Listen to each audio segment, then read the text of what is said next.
Hey guys, welcome back.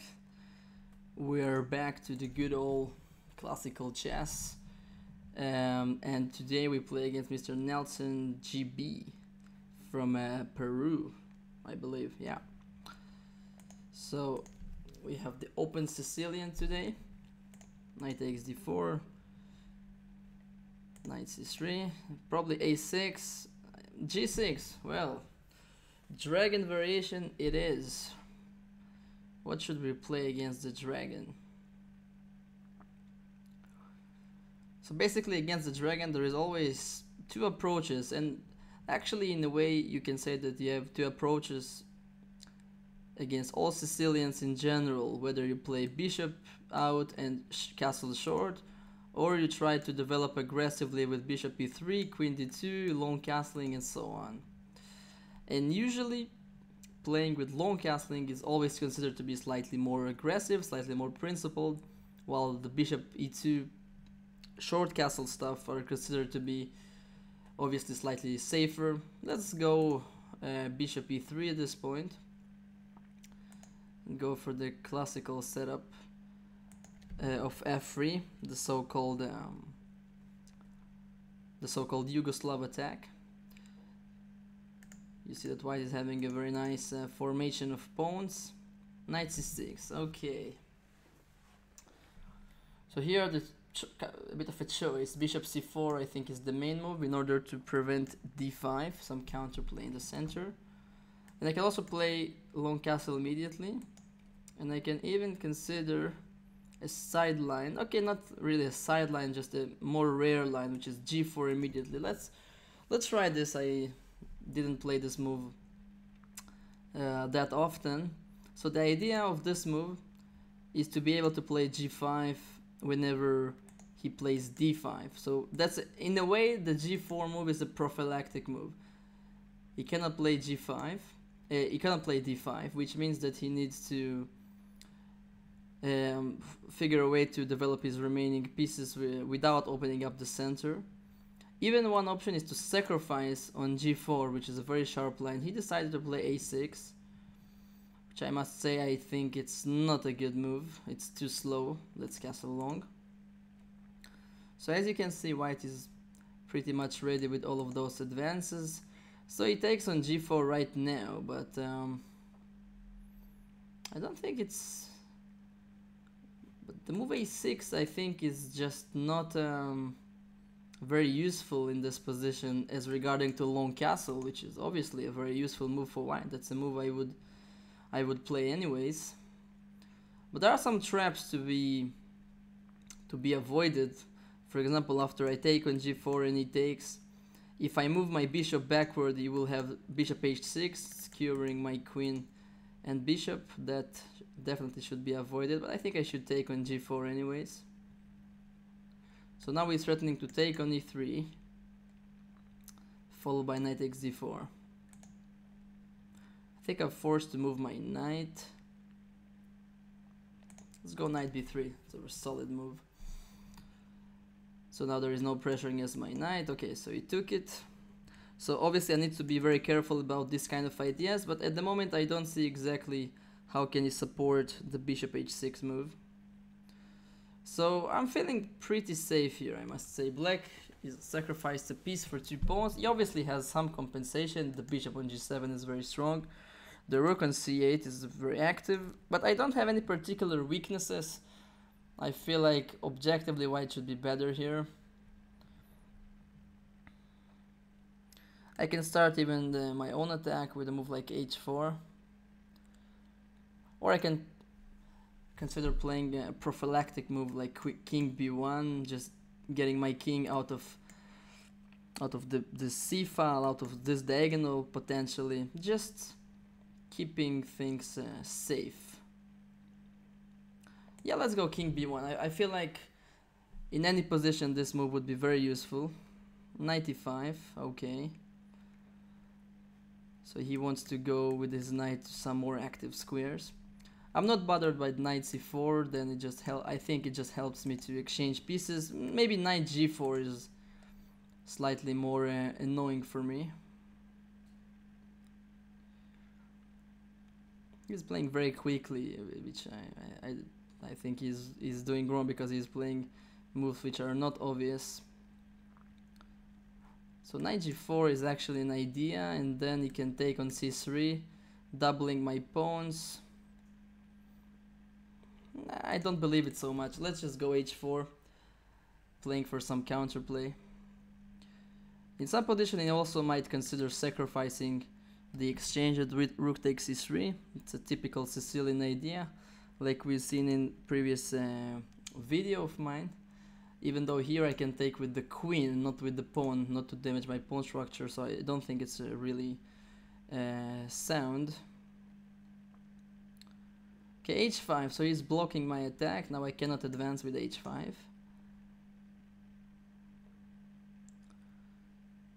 So his next move is not so clear to me. I can always play knight d5, kind of asking him a question of whether he is willing to play e6 or not.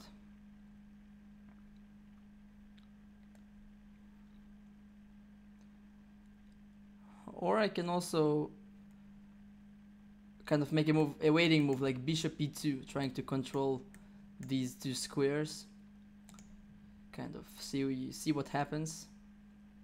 Rook g1 is a useful move, but once again, it's not so clear at the moment if I really have something to search for on the on this open file. And I kind of don't want to play bishop e2 just because I don't want to lose a tempo. Whenever he plays knight c4, I still have to take it. So I might as well wait with my bishop on f1 and then take it in one tempo. That's kind of sensible.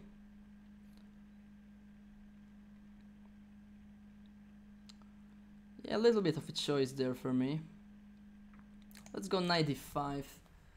I'm kind of want to see how he reacts to this, because I think at some point he will have to play e6 in order to drive away my strong knight from d5, and then he will create some target for me to attack on d6.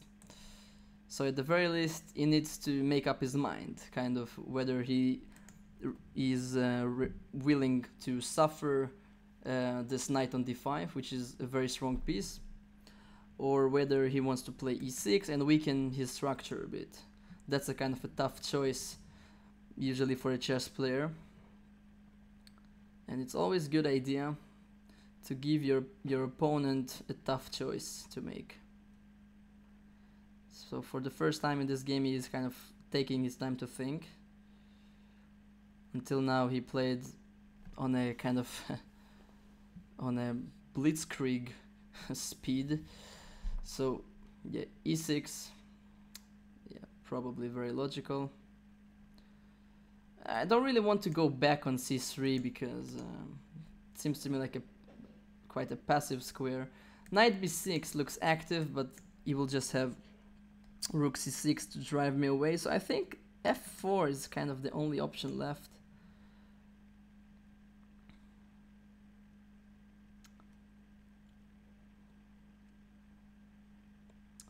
Yeah, I might run into some troubles with this queen f6 move. Trying to make some attack on this diagonal.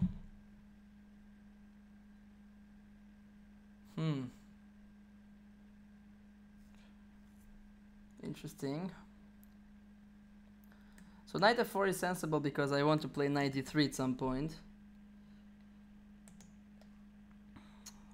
The only question is, can I defend myself after queen f6? c3, knight g4. I must say it's tricky, but I feel like I survived there. Let's try knight f4. It looks interesting to me. So this I think is for sure his best. He's threatening some ideas on the b2 pawn and also on the knight on f4. Yeah. So now this is a very big threat.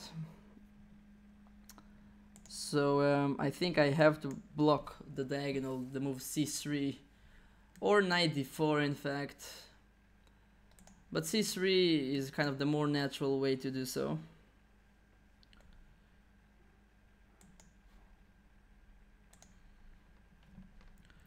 So now he has this bishop h6 move, which I was worried about. And it is actually a very serious move. Attacking my knight while it's pinned. But I prepared this answer knight d5 in advance, but he didn't play it eventually. That's a shame.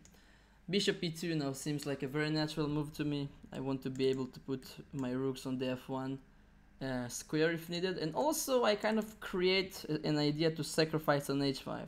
I think if now it's white to move, there is a very big chance that the move bishop takes h5 is a serious option, because then he has to take with the g pawn. I take with the knight on h5. It's a double attack against the queen and the bishop. And I also have the g file open for my pieces. Definitely a consideration. So he's playing b5. I think this is too slow. His attack on the queen side is too slow. And I think the only thing which discourages me from taking on h5 is the fact that the bishop no longer controls the c4 square, so he can play maybe knight c4 and do some troubles. So I can even prepare maybe this sacrifice, just putting the rook on the open g file. I think this makes a lot of sense. He can take on h4, but I don't think that this is a kind of a pawn that black really wants to take, because it's only taking his queen kind of away from action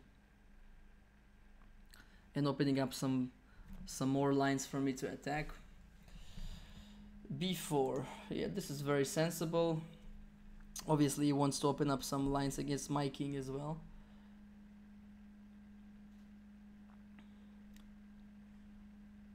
So obviously I don't want to take. This would be very kind of suicidal of me to take. I'm really wondering whether these kind of sacrifices, whether they are already working. Probably not. Let's maybe prepare the attack with the move rook f1. So now this is for sure a threat. I have this tempos against the queen.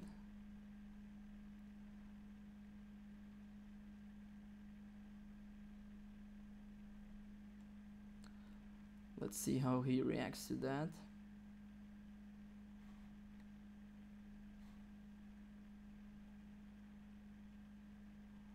So I'm down to 2 minutes and 42 seconds, which means I really have to increase my tempo there.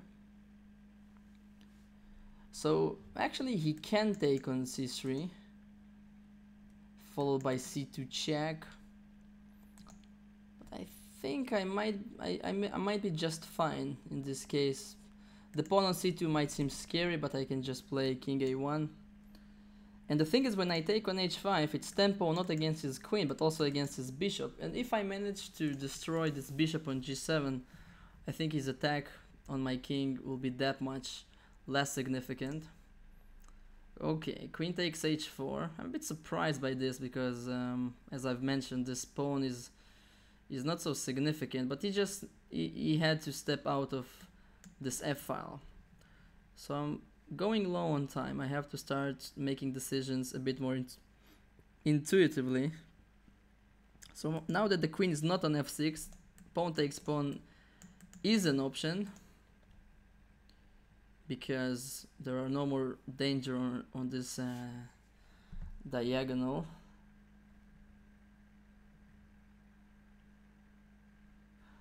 I really also want to play the move knight d4 at some point, just to bring it closer to the action. Let's take on b4 though. So I'm below 2 minutes at this point. The time control, by the way, it's 10 plus 5. I didn't mention it in the beginning. I do have 5 seconds of increment, which kind of helps me to avoid just getting flagged.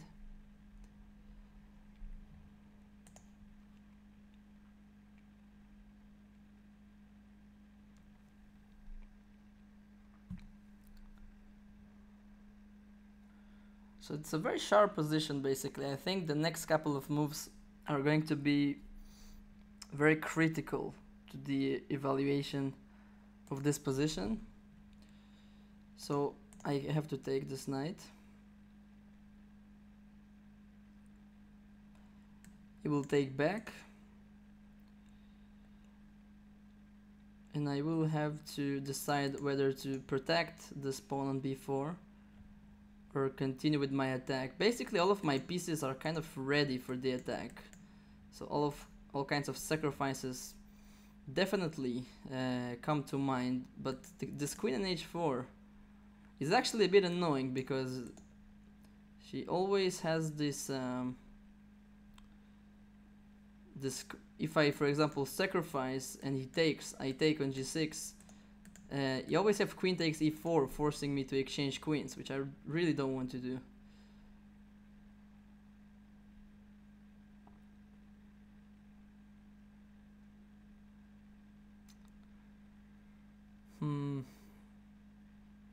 Maybe just a3. I must say that's not a move I want to do. It's very slow, but the pawn on b4 is fairly important. Let's go a3.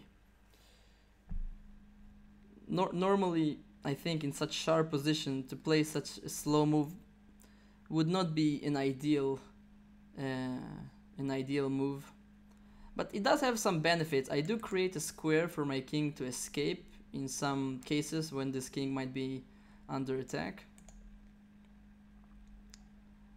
and also once again, once this pawn on b4 is safe, he cannot reach my pawn on b2 that easily, at least not with his rooks. Obviously he can always play queen f6 back whenever he wishes, but this is risky because it's getting into this open file of my rook.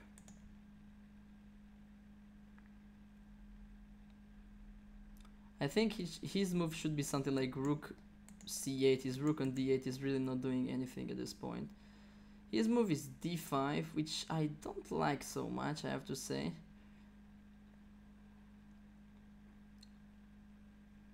It gives me some squares for my knight. Is there a reason not to take on d5? I don't see any. Let's take it.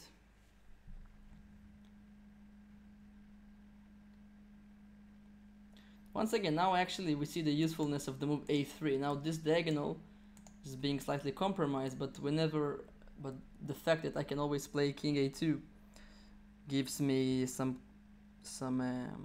confidence that I can be safe in the coming attack of his. Very sharp position, but I have this feeling that white is better because there are no immediate threats to my king, and all of those pawns that he taken on the king side made those rooks very active. There is a lot of potential for some sacrifices to attack. Very interesting position overall. I'm quite happy about it. It's a good position for a big battle. Once again, I don't like this move d5 so much because it allows me to exchange this weak pawn. Okay, so he took back after some thinking. Now, as mentioned, all of those sacrifices are already in the air, but I don't want to jump into any concrete variations before I strengthen my position to the maximum. I really want to bring another piece in the game. Maybe knight c5 looks sensible. Let's play knight c5. My knight on b3 is practically the only passive piece I had in the position, even though I have a strong feeling that even on the previous move, the move knight takes g6 might already have been a very strong option. But now, I think right now this is a very big threat because this knight is controlling the e4 square. So it means that he can never exchange queens on e4 after I sacrifice on g6, and that's a very big difference. Okay, queen f6, he's threatening checkmate, but I have a very safe move, knight d3, right? Hitting his queen while protecting this pawn, no big deal there. I feel like white is fairly consolidated here. The knights are standing on very good defensive squares, defending all kinds of key squares. The only thing is time. I'm really low on time, 19 seconds versus 4 minutes of his. That's the problem when you commentate while playing. You need to to take more time, which is okay, of course. Now the queen needs to kind of make up a decision of where exactly is she going. D6 is not possible because of knight b7. Queen c6 I think is also bad because I will have knight e5, double attack, and then forcing him to give me this very strong bishop on g7. And as I've mentioned before, without the bishop on g7 there will be no attack. Queen d4, offering exchange of queens, very tempting. But I have also queen e7, going for the checkmate. Ugh, tough decision. Jesus, so low on time. Let's exchange though. Going low on time is probably the wiser choice. Rook takes. Okay, now we have an endgame, and the piece up in an endgame is going to be very significant. So let's start by exchanging some pieces. Rook f4. Now I don't think he can really avoid exchanges. He has those 3 pawns connected, but I don't think they are very dangerous. Let's exchange. Let's play rook g4. It's a double attack right there. I will be very happy for him to exchange. Okay, now let's start jumping with the knights. Let's start dancing. This is a tempo, but it also controls the e2 square from any kinds of invasions. I feel like white should be winning here. The piece is just more significant than the 3 pawns in this scenario. And that's a blunder right there. Hello to my little friend. So 2 pieces up is already too much, obviously. White should be winning.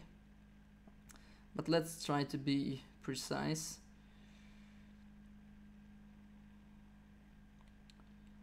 Let's go king c3. I don't want to part with my b2 pawn. I also have some passed pawns already kind of ready to move.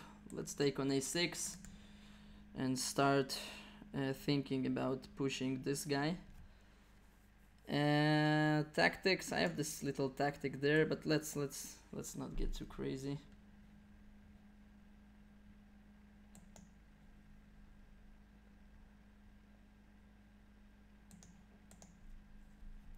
Yeah, the position is still not, let's say, not 100% safe, obviously. I still need to be careful. He has a lot of passed pawns, which should be taken care of. I think now this is relatively safe to control these 2 squares. Though now he can take my pawn on b2 and kind of stop me from advancing.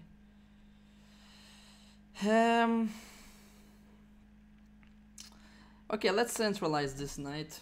Never a bad idea to centralize your pieces.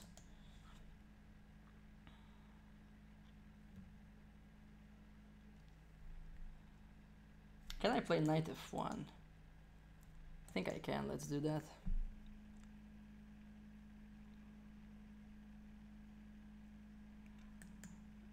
I just need to take care of this pawn. He can play king h3, but then I might even consider taking on h2, exchanging a lot of pieces, and then marching forward with my b pawn, which also, by the way, promotes with a gain of check, which is nice.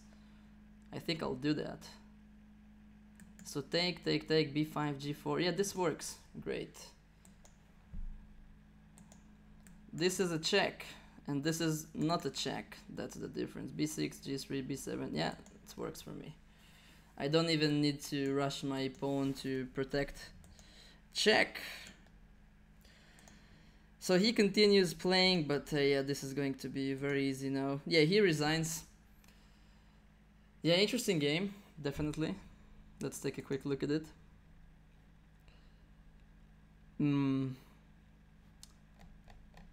So I think, well, first of all, I think he sacrificed the bishop on the bad timing I think if anything you should do it right now. That's the theoretical move, or one of the theoretical moves.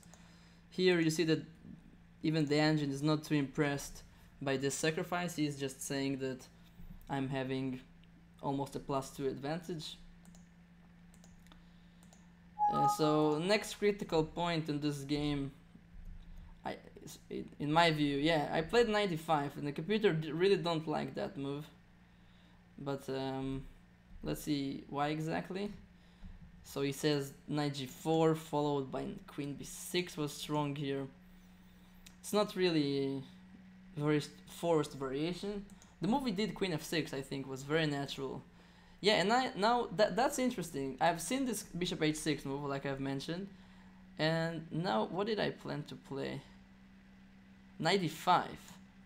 But I think I understand why yeah, this was just a miscalculation. My knight is trapped. Yes, I forgot about it when calculating. My knight now on g7 just doesn't have any squares to go to. So as you see the engine just saying knight takes h5, but then black is just getting back his piece. Huh. Yeah, this was probably his moment to kind of get back into the game. Yeah, and here I also, yeah, here I felt very comfortable, and I think from this moment, yeah, even the engine says that the move pawn takes b4 is the strongest, which is nice for me to see. And a3, yeah, probably I didn't play so bad after all. Knight c5, strongest move by the engine. That's really nice to see. As mentioned, first of all, improving everything. Knight fd3, first move by the engine. Yeah, and now, okay, I had like a couple of seconds left on the clock. Probably if I had more time I would play a move like queen e7 or queen f3 like the engine said, but I just tried to be safe. Even though you see he's dropping his evaluation very significantly here. And I think this endgame black is actually just lost, but some precision is still required. So anyways, thank you guys for watching. Hope to enjoy that game. See you guys next time. Ciao.